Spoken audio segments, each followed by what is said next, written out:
A presidência de Barack Obama foi repleta de controvérsias constantes, algo que o acompanhou desde o primeiro dia até seus últimos momentos no cargo. Fossem suas políticas, sua liderança ou a constante oposição, sempre havia algo nas manchetes. Um ditado que se encaixa em seu período na Casa Branca é: se você aguenta o calor, fique na cozinha. E foi exatamente isso que Obama fez. Ele enfrentou tudo com incrível compostura, mantendo a calma sob toda a pressão. Mas não foi fácil. Recentemente, suas filhas compartilharam o sacrifício e a dor que sua família suportou durante aqueles anos, mostrando que o peso de tudo isso também as afetou. Vida após a presidência. Para o mundo, Barack e Michelle Obama são a dupla icônica que já liderou os Estados Unidos com elegância e propósito. Como ex-presidente e primeira-dama, eles conquistaram a admiração e o respeito de muitos. Mas para Malia e Sasha, eles são apenas mamãe e papai. No entanto, para as filhas de Obama, a vida não era exatamente normal.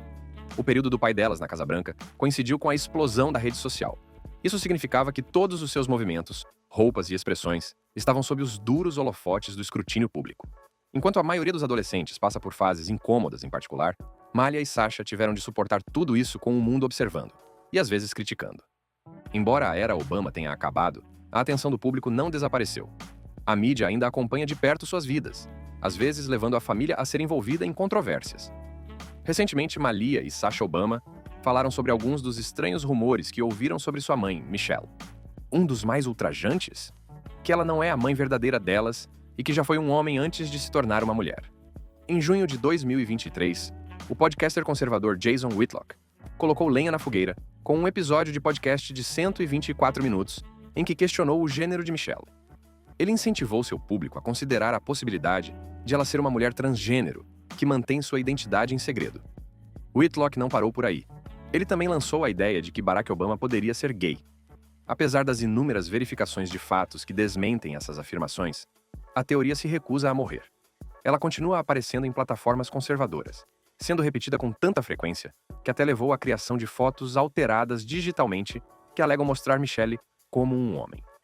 E como é típico da rede social, uma teoria maluca levou a outra. O que quero dizer com isso? Bem, as fotos alteradas levaram algumas pessoas a questionar se Michelle é realmente a mãe de suas filhas. De acordo com os especuladores, Malia e Sasha supostamente nasceram por meio de uma barriga de aluguel, e Barack e Michelle supostamente esconderam isso do público para manter em segredo o fato de Barack ser gay. Então, onde esse boato começou?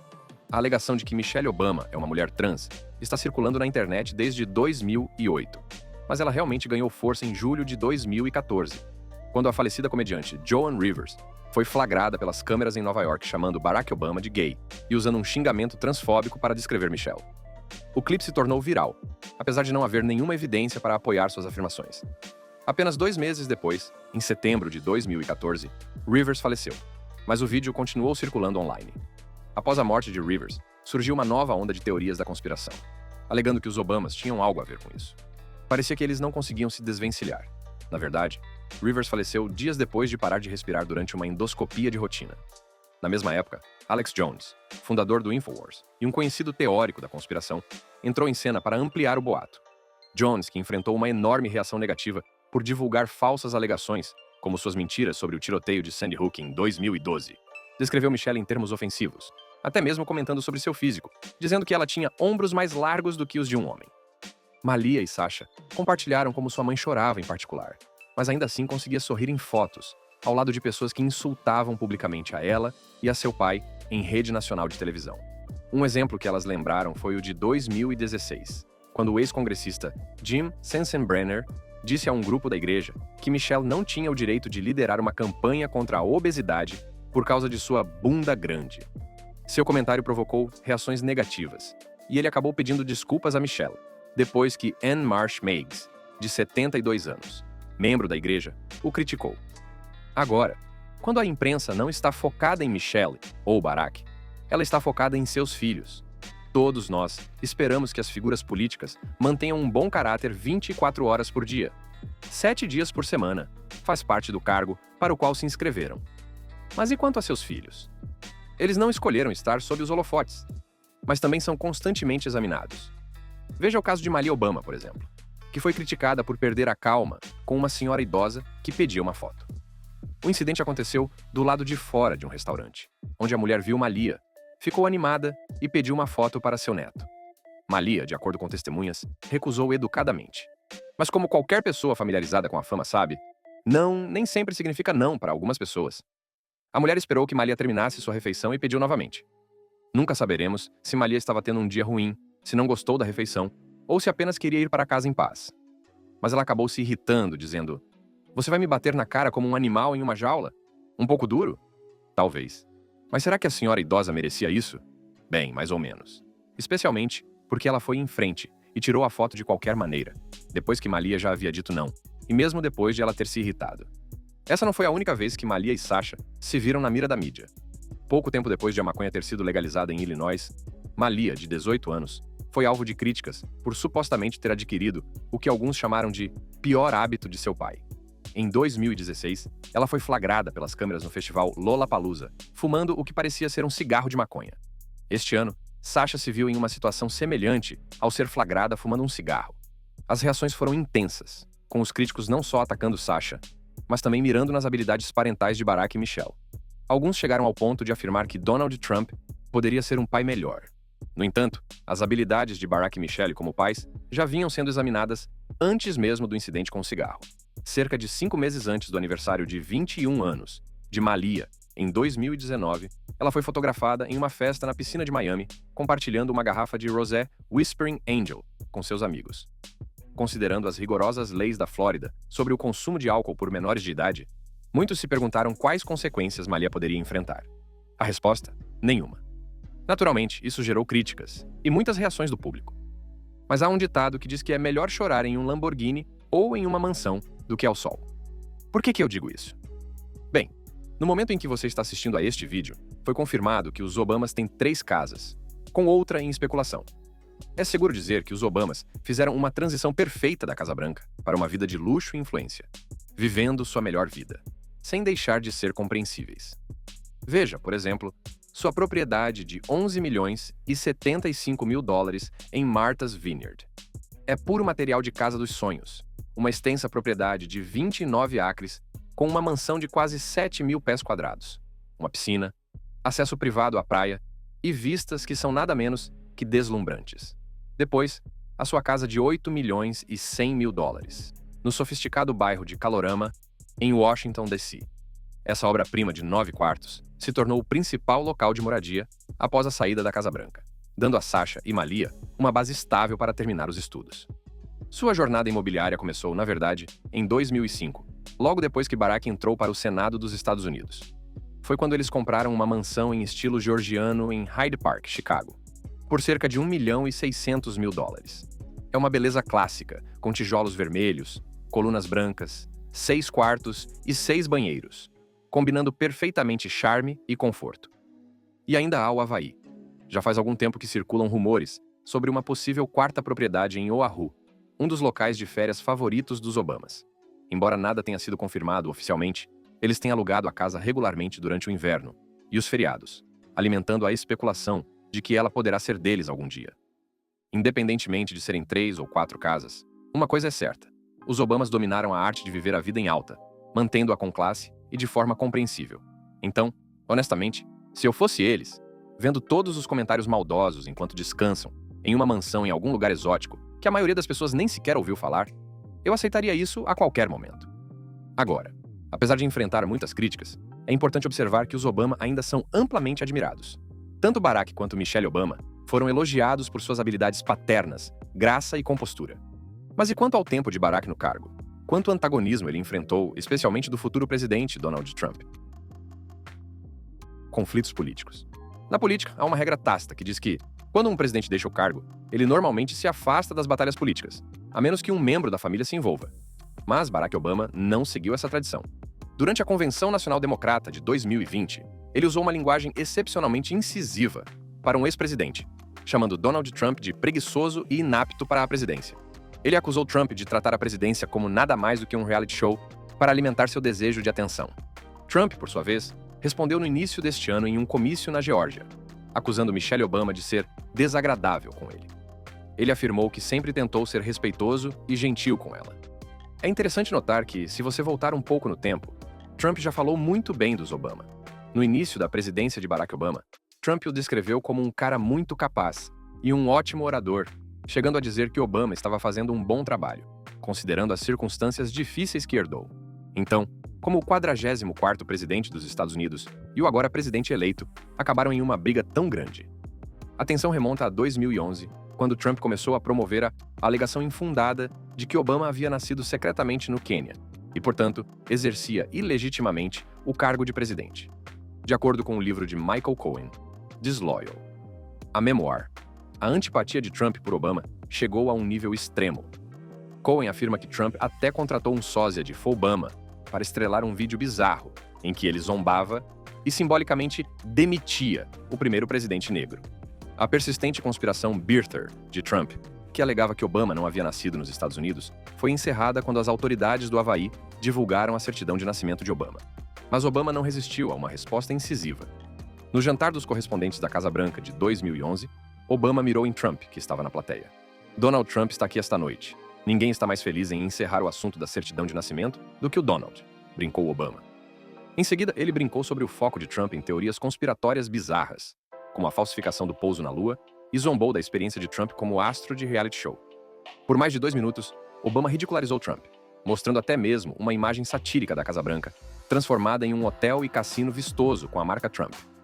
Trump permaneceu estoicamente sentado, suportando os insultos, mas, de acordo com pessoas próximas a ele, aquela noite foi fundamental. Foi nesse momento, humilhado e cercado de risos, que Trump teria decidido que concorreria à presidência. Quando anunciou sua candidatura em 2015, Trump intensificou seus ataques a Obama, chamando-o de o presidente mais ignorante de nossa história, um desastre, e até mesmo acusando-o de ser o fundador do ISIS. Apesar de ter sido desafiado a esclarecer, Trump continuou insistindo que Obama era responsável pela ascensão do grupo. Depois que Trump derrotou Hillary Clinton, seu relacionamento com Obama oscilou de forma imprevisível entre a admiração relutante e a hostilidade total. No início de sua presidência, Trump disse à Fox News que ele e Obama se dão bem e afirmou: "Ele gosta de mim, eu gosto dele." Mas, em poucos meses, Trump acusou sem fundamento Obama de grampear seus telefones. Nas últimas semanas da corrida presidencial de 2024, a campanha de Kamala Harris destacou Obama para defendê-la em comícios apaixonados nos Estados Unidos, bem como em um discurso importante na Convenção Nacional Democrata em agosto. Em um momento viral, Obama pareceu fazer um comentário sobre a masculinidade de Trump, referindo-se ao tamanho de suas multidões em comícios, mas fazendo um gesto de mão irônico e dando um olhar de conhecimento. Trump, sem surpresa, rebateu, chamando Obama de exausto e afirmando que ele parecia mais velho. O que realmente me fascina é como aquela noite pode ter levado Trump a buscar o poder. Talvez um pouco de tormento público seja o que é necessário para despertar a grandeza. Não quero parecer um pregador, mas tenho muitos ditados hoje. Agora, há um que diz o seguinte: se você pode dar, aceite. Acho que é assim que Obama deve ter mantido a compostura e a calma enquanto era presidente, porque esse homem sempre esteve no meio de controvérsias do início ao fim de seu mandato. Polêmica em torno do governo Obama. Em 20 de janeiro de 2009, Barack Obama fez história ao se tornar o 44º presidente dos Estados Unidos e o primeiro afro-americano a ocupar o cargo. O dia foi significativo, com cerca de 1,8 milhões de pessoas reunidas em Washington, D.C., para testemunhar sua posse. Entretanto, quando ele fez o juramento, o país estava enfrentando sérios problemas. Os Estados Unidos estavam no meio da Grande Recessão, uma grave crise econômica que começou em 2007 e atingiu o pico em 2008. O desemprego estava aumentando rapidamente. Os bancos estavam lutando para se manter à tona, e o mercado imobiliário havia entrado em colapso, deixando milhões de pessoas sem casa. Somente em janeiro de 2009, mais de 700 mil empregos foram perdidos, e a economia estava encolhendo rapidamente. Era necessário tomar medidas urgentes para impedir que as coisas piorassem. Além da crise econômica, os Estados Unidos ainda estavam envolvidos em guerras no Iraque e no Afeganistão. A Guerra do Iraque, que começou em 2003, foi impopular e cara, com milhares de vidas americanas perdidas e sem um fim claro à vista. Enquanto isso, no Afeganistão, o Talibã estava se fortalecendo, mostrando que a luta no país estava longe de terminar. Obama havia prometido acabar com a guerra do Iraque e se concentrar mais no Afeganistão durante sua campanha, mas agora ele enfrentava o difícil desafio de tornar essas promessas realidade, enquanto liderava uma nação em crise. Quando Barack Obama se tornou presidente, ele entrou em um país que se sentia profundamente dividido e frustrado. Muitas pessoas estavam chateadas com a forma como o governo havia lidado com questões importantes, como a resposta ao furacão Katrina as guerras no Oriente Médio e a crise financeira. O presidente George W. Bush deixou o cargo com alguns dos índices de aprovação mais baixos da história, e os americanos estavam ansiosos por mudanças. Imediatamente, Obama enfrentou a enorme tarefa de estabilizar a economia. Em fevereiro de 2009, ele assinou a Lei Americana de Recuperação e Reinvestimento, ARRA, um pacote de estímulo de 787 bilhões de dólares, com o objetivo de impulsionar a economia. O plano financiou projetos de infraestrutura, ofereceu cortes de impostos e forneceu ajuda financeira aos governos estaduais para criar empregos e impulsionar o crescimento. Embora alguns tenham criticado o estímulo por aumentar a dívida nacional, ele ajudou o país a sair do pior momento da recessão. Obama também deu continuidade ao Troubled Asset Relief Program, TARP, um programa de resgate iniciado por Bush, para evitar que o sistema bancário entrasse em colapso. Além disso, ele lançou um plano de resgate de 80 bilhões de dólares para o setor automobilístico em dificuldades, evitando a falência de empresas como a General Motors e a Chrysler. Essas medidas foram cruciais para estabilizar a economia, mas, mais uma vez, atraíram críticas dos conservadores, que achavam que o governo estava extrapolando seu papel. Uma das maiores realizações iniciais de Obama, no entanto, foi a aprovação do Affordable Care Act, ACA, também conhecido como Obamacare, em 2010. A lei tinha como objetivo fornecer seguro de saúde a milhões de americanos que não tinham cobertura. Ela exigia que todos tivessem seguro, expandia o Medicaid e criava mercados de seguro-saúde. Embora muitos tenham elogiado a ACA como uma conquista histórica, ela também enfrentou intensa reação, especialmente dos republicanos, que tentaram repetidamente revogá-la. Apesar da controvérsia, a ACA transformou o sistema de saúde nos Estados Unidos, ajudando milhões de pessoas a obter seguro, mas também aprofundando as divisões políticas. Em seu segundo dia no cargo, Obama tomou medidas para reverter algumas das políticas controversas do governo anterior. Ele assinou uma ordem executiva proibindo o uso de tortura por funcionários dos Estados Unidos e pediu o fechamento do centro de detenção da Baía de Guantánamo. No entanto, o fechamento de Guantánamo foi difícil devido a desafios políticos e legais, e a prisão permaneceu aberta. Na política externa, Obama mudou o foco para a diplomacia e a cooperação internacional. Ele se comprometeu a acabar com a guerra do Iraque e começou a retirar as tropas dos Estados Unidos, um processo concluído em 2011. Entretanto, a retirada deixou um vácuo de poder no Iraque, o que contribuiu para o surgimento do ISIS, um grande desafio para seu governo mais tarde. Obama também trabalhou para melhorar as relações com o mundo muçulmano. Sua aproximação com o Irã levou ao acordo nuclear com o Irã de 2015, que limitou as atividades nucleares do Irã em troca da redução das sanções. Enquanto alguns elogiaram o acordo como um sucesso diplomático, outros o criticaram, temendo que ele pudesse fortalecer o Irã e desestabilizar a região. Além disso, Obama restabeleceu os laços com Cuba, marcando uma mudança histórica após décadas de tensão. Embora Obama tenha alcançado marcos significativos, sua presidência não foi isenta de controvérsias. Como o primeiro presidente negro, sua liderança teve um peso simbólico, aumentando as esperanças de que ele enfrentaria as desigualdades raciais sistêmicas.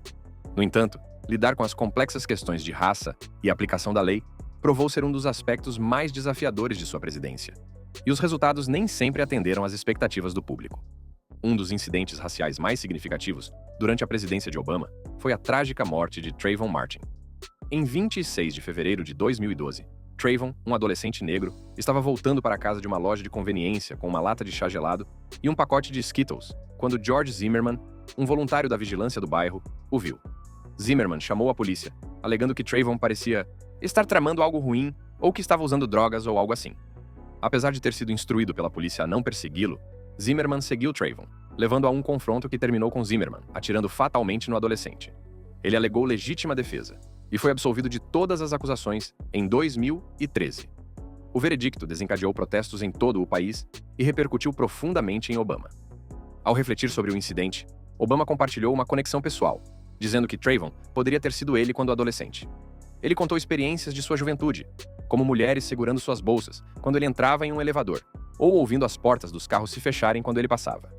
A decisão de Obama de se pronunciar sobre o caso Trayvon Martin pegou muitos em Washington desprevenidos, pois ele havia evitado abordar os debates sobre discriminação racial por quase uma semana. Seu silêncio inicial irritou o público, mas quando ele finalmente se pronunciou, suas observações foram vistas como um poderoso reconhecimento da desigualdade racial e um chamado à ação pelos direitos civis. No entanto, nem todo mundo concordou com os comentários de Obama. O apresentador de direita da Fox News, Sean Hannity, criticou o presidente por se comparar a Trayvon Martin durante uma reunião na Casa Branca, questionando se Obama estava insinuando uma conexão porque Trayvon, assim como Obama em sua juventude, havia experimentado maconha. Da mesma forma, o senador republicano do Texas, Ted Cruz, acusou Obama de tirar conclusões precipitadas sobre a morte de Trayvon. Cruz argumentou que tais comentários minaram a confiança do público na aplicação da lei e politizaram um caso jurídico delicado antes mesmo de todos os fatos estarem claros. As questões raciais não foram os únicos desafios enfrentados por Obama durante sua presidência. A política de imigração foi outro foco importante, e um de seus esforços mais significativos nessa área foi a introdução do programa DACA, Deferred Action for Childhood Arrivals, em 2012. Essa ação executiva protegeu os imigrantes indocumentados, trazidos para os Estados Unidos quando crianças, conhecidos como Dreamers, da deportação, e permitiu que eles solicitassem permissões de trabalho. O DACA foi amplamente elogiado pelos defensores dos direitos dos imigrantes e pelos progressistas como uma medida compassiva para indivíduos que cresceram nos Estados Unidos e muitas vezes não conheciam outro lar. Ele proporcionou alívio temporário para cerca de 800 mil jovens imigrantes e demonstrou a disposição de Obama de agir unilateralmente em meio ao impasse no Congresso. No entanto, muitos argumentaram que o DACA representava um exagero do executivo, ignorando o Congresso para implementar mudanças significativas na política. Figuras como o senador Jeff Sessions e o então procurador-geral do Texas, Greg Abbott, acusaram Obama de minar a Constituição e incentivar a imigração ilegal ao enviar uma mensagem de que as leis de imigração dos Estados Unidos não seriam aplicadas de forma consistente. Quando não estão dando uma cutucada em Donald Trump ou provocando algum tipo de controvérsia, Barack e Michelle Obama dedicam sua energia a algo muito mais impactante, mudando vidas por meio de trabalhos de caridade. Filantropia.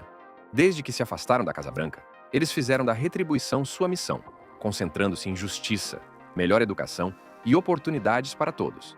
Por meio de seus projetos e defesa de direitos, eles pretendem criar mudanças reais e duradouras. Sua filosofia? Ajudar outras pessoas a agir e enfrentar as questões difíceis e profundas, garantindo que seus esforços deixem um legado realmente importante. Em 2017, os Obamas lançaram a Obama Foundation, colocando em prática sua paixão pela mudança. No centro de sua fundação está a missão de formar líderes fortes, elevar as comunidades e criar oportunidades para que as pessoas prosperem. Um de seus projetos mais ambiciosos é o Obama Presidential Center, no South Side de Chicago. Seu objetivo era revitalizar o próprio bairro, onde Barack começou a trabalhar como organizador comunitário, provando sua dedicação em deixar um legado significativo exatamente onde tudo começou. Os Obamas, então, se concentraram em inspirar a próxima geração a criar mudanças reais. Por meio de programas como o Obama Scholars and Leaders, sua fundação oferece aos jovens de todo o mundo as ferramentas e o apoio necessários para lidar com os problemas de suas comunidades. Trata-se de formar líderes que valorizam o trabalho em equipe, a empatia e o impacto. Michelle Obama fez do empoderamento de meninas e mulheres jovens um foco importante. Como primeira-dama, ela lançou o Let Girls Learn, uma iniciativa global para garantir que as meninas, especialmente em áreas carentes, tenham acesso à educação. O programa abordou barreiras como pobreza, desigualdade de gênero e casamento infantil, que mantém milhões de meninas fora da escola. Ela deu continuidade a esse trabalho por meio da Girls Opportunity Alliance, que apoia organizações de base que ajudam as meninas a superar os obstáculos à educação. Ao ampliar o alcance dos líderes locais, ela está fazendo uma diferença real nas comunidades e abrindo portas para as meninas em todos os lugares. O setor de saúde e a justiça social também têm sido as principais áreas de foco dos Obama. Os esforços de Barack Obama na reforma do sistema de saúde continuam sendo um de seus legados mais significativos, especialmente o Affordable Care Act, ACA, que expandiu o acesso ao sistema de saúde para milhões de americanos. Mesmo depois de sua presidência, ele continuou a defender a saúde equitativa, apoiando organizações que abordam as disparidades sistêmicas de saúde. O foco de Michelle Obama na saúde começou durante seu período na Casa Branca com a campanha Let's Move, que incentivou as crianças a adotar uma alimentação saudável e a praticar atividades físicas para combater a obesidade infantil. Ela também pressionou por padrões nutricionais mais elevados nas refeições escolares, deixando um impacto duradouro na saúde das crianças em todo o país. Os Obamas também demonstraram seu compromisso por meio de doações diretas a instituições de caridade, contribuindo com milhões de dólares para várias causas. Eles financiaram bolsas de estudo para estudantes carentes, garantindo o acesso ao ensino superior para aqueles que, de outra forma, não poderiam pagar por ele. Além disso, apoiaram vários programas que beneficiam veteranos, militares da ativa e suas famílias, refletindo seu profundo respeito por aqueles que servem à nação.